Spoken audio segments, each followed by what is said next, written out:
Pookode veterinary കോളേജിലെ വിദ്യാർത്ഥി സിദ്ധാർത്ഥിനെ തല്ലിക്കൊന്ന വിവരം കേരളത്തിലെ ജനങ്ങളെയെല്ലാം ഞെട്ടിച്ചതാണ്. ഏതായാലും കൽപ്പറ്റ പോലീസ് ഇതുവരെ 18 പ്രതികളെയും അറസ്റ്റ് ചെയ്തു. അവിടുത്തെ SFIയുടെ ഭാരവാഹികളായ അരുണ്, അയാളാണ് യൂണിയൻ പ്രസിഡന്റ്, അവിടുത്തെ യൂണിയൻ അംഗം Asif Khan, SFI unit secretary മാനന്തവാടിക്കാരൻ അമൽ, ഇവരൊക്കെ അറസ്റ്റ് ചെയ്യപ്പെട്ടതിൽ ഉൾപ്പെടുന്നു. 18 പേരെ അറസ്റ്റ് ചെയ്ത് കഴിഞ്ഞു എന്നാണ് പോലീസ് പറയുന്നത്. എന്നാൽ തുടക്കത്തിൽ നമ്മൾ അറിഞ്ഞു 25 പേരുള്ള ഈ കേസിനകത്ത് പ്രതിയാണ് എന്ന്. പക്ഷേ പോലീസിന്റെ അന്വേഷണത്തിൽ 18 പേരെ തൽക്കാലം ഉള്ളൂ എന്നുള്ള വാർത്തയാണ് നമ്മൾ കേൾക്കുന്നത്. ഏതായാലും 31 പേരെക്കെതിരായി ആന്റി റാഗിങ് അവിടുത്തെ യൂണിവേഴ്സിറ്റി നടത്തിയ കമ്മിറ്റിയിലെ 31 പേർക്ക് പഠനവിലക്ക് ഏർപ്പെടുത്തി. അവരെ 3 വർഷത്തേന് ആണ് പഠനവിലക്ക് ഏർപ്പെടുത്തിയത്. 19 പേർക്ക് 3 വർഷവും 12 പേർക്ക് 1 വർഷവും, അങ്ങനെയാണ് 31 പേർക്ക്. അപ്പോൾ 31 പേരും ഈ കേസിൽ ഉൾപ്പെട്ടു എന്ന് കൃത്യമായി. കോളേജുകാർക്കറിയാം, പക്ഷെ പോലീസിന് അറിയില്ല.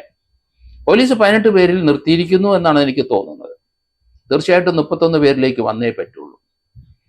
ആ സിദ്ധാർത്ഥിനെ തല്ലിക്കൊന്നതിൽ ഈ 31 പേർക്കും പങ്കുണ്ട്. അവരും കേസിലെ പ്രതിയാണ്. അവിടുത്തെ വൈസ് ചാൻസലറെ ഗവർണർ സസ്പെൻഡ് ചെയ്ത വിവരവും നമുക്കറിയാം.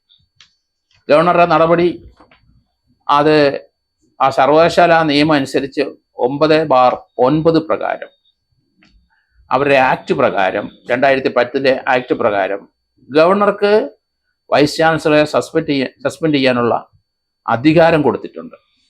അതനുസരിച്ച് ഗവർണറുടെ ജോലി കൃത്യമായി ചെയ്തിരിക്കുന്നു.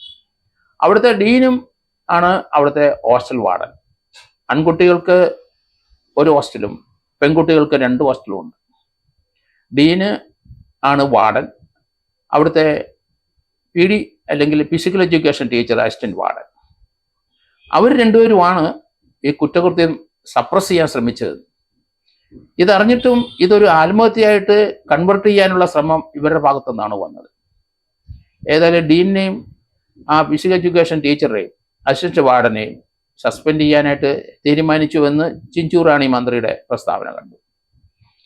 ഏതായാലും ഈ അതര വ്യായാമം കൊണ്ടൊന്നും യാതൊരു പ്രയോജനവുമില്ല. ഒരു കുട്ടിയെ നമുക്ക് നഷ്ടപ്പെട്ടു. കേരളത്തിലെ എല്ലാ കോളേജുകളിലും SFI യൂണിയൻ ഡോമിനേറ്റ് ചെയ്ത എല്ലാ കോളേജും ഇത് തന്നെയാണ് അവസ്ഥ. അവിടെ നടക്കുന്ന ഒഫൻസ് ഒന്നും വെളിയിൽ അറിയില്ല.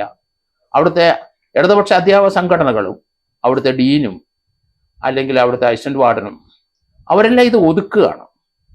അത് പോലീസിന് റെഫർ ചെയ്യേണ്ടതാണ്. ഇവരുടെ ഭാഗത്ത് നെഗ്ലിജൻസ് ധാരാളം ഉണ്ടായിട്ടുണ്ട്. ഏതായാലും അവിടുത്തെ VCയെ സസ്പെൻഡ് ചെയ്തു. പുതിയ VC വന്ന് ചാർജ് എടുത്തു. ആ VC നേരത്തെ 3 VCമാരുടെ ലിസ്റ്റിലുണ്ടായിരുന്ന ആളെ തന്നെയാണ് ഗവർണർ ഇപ്പം അവിടെ VC ആയിട്ട് പ്രഖ്യാപിച്ചതും അദ്ദേഹം വന്ന് ചാർജ് എടുത്തു. സിദ്ധാർത്ഥനെ പറ്റി സഹപാഠി ഒരു വിദ്യാർത്ഥിനി ഒരു പരാതി കൊടുത്തതായി മരണത്തിന് ശേഷം 20/2/2024 കൊടുത്തു. അതേപ്പറ്റി അവിടെയുള്ള ഡീനും അവിടെയുള്ള കമ്മിറ്റിക്കാരും കോളേജ് യൂണിയനിലെ ആൾക്കാരും എല്ലാം കൂടെ ചേർന്ന് ഒരു അന്വേഷണം നടത്തിയിരിക്കുന്നു. ലോകത്ത് ഇതുവരെ എങ്ങും കേട്ടുകേൾവിയില്ലാത്ത മരണപ്പെട്ട ഒരു വിദ്യാർത്ഥിയുടെ പേരിൽ അതിന് മുമ്പ് ഒരു പെൺകുട്ടിയെ അവരെ മോശമായി പെരുമാറി എന്ന് പറഞ്ഞൊരു ആരോപണം ചർച്ച ചെയ്യാൻ മാത്രം വിവരമേ ഉള്ളൂ അവിടുത്തെ ഡീനും ഓരോ ഫാക്കൽറ്റി മെമ്പേഴ്സിനും. എന്തായാലും കേരളത്തിൽ ഇതുവരെ പറഞ്ഞു കേട്ടിട്ടില്ലാത്ത വിധത്തിൽ ഒരു എൻക്വയറി നടന്നിരിക്കുന്നു. ഏത് വകുപ്പ് പ്രകാരമാണ്, ഏത് നിയമപ്രകാരമാണ് ഇവരെ എൻക്വയറി നടത്തിയതെന്ന് മനസ്സിലാകുന്നില്ല. ഇവർക്ക് സാമാന്യ ആൾക്കാരുടെ ബുദ്ധി പോലും ഇല്ല. ഒരു കോപ്പറേറ്റീവ് കോളേജിലോ അല്ലെങ്കിൽ കോപ്പറേറ്റീവ് സൊസൈറ്റിയിലോ ഒക്കെ അവിടെയുള്ളവർക്കൊക്കെ ഉള്ളൊരു ബോധത്തിന്റെ 4/1 പോലും ഇവർക്ക് ബോധമില്ല. ഇവരുടെ സർട്ടിഫിക്കറ്റുകൾ പരിശോധിക്കണം. ഇത് എവിടുന്നാണ് അവിടുത്തെ ഡീനും PhD ഉള്ള മഹാരഥന്മാർക്കൊക്കെ എവിടുന്ന് കിട്ടിയ സർട്ടിഫിക്കറ്റുകൾ? അതേപ്പറ്റി ഗവൺമെന്റ് തലത്തിൽ ഒരു അന്വേഷണം നടത്തേണ്ടിയിരിക്കുന്നു. അല്ലെങ്കിൽ വൈസ് ചാൻസലർ തീർച്ചയായിട്ടും അന്വേഷണത്തിന് ഉത്തരവിടണമെന്നാണ് ഞാൻ പറയുന്നത്. കാരണം സാമാന്യ ബോധമില്ല.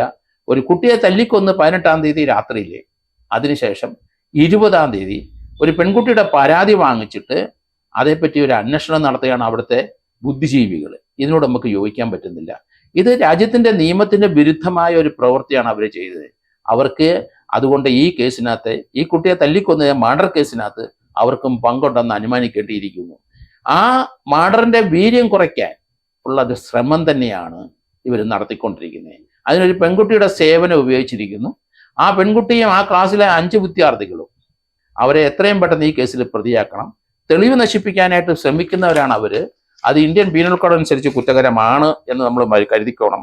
കാരണം 191 IPC പ്രകാരവും 199 IPC പ്രകാരവും തെളിവ് നശിപ്പിച്ചതിന് 201 IPC പ്രകാരവും ഇവരെല്ലാം കുറ്റക്കാരാണ്. ആ ക്ലാസ്സിലെ ആ പെൺകുട്ടിയോട് ചേർന്ന് നിന്ന് 5 പേരും 193, 199, 201 IPC പ്രകാരം കുറ്റവാളികളാണ്.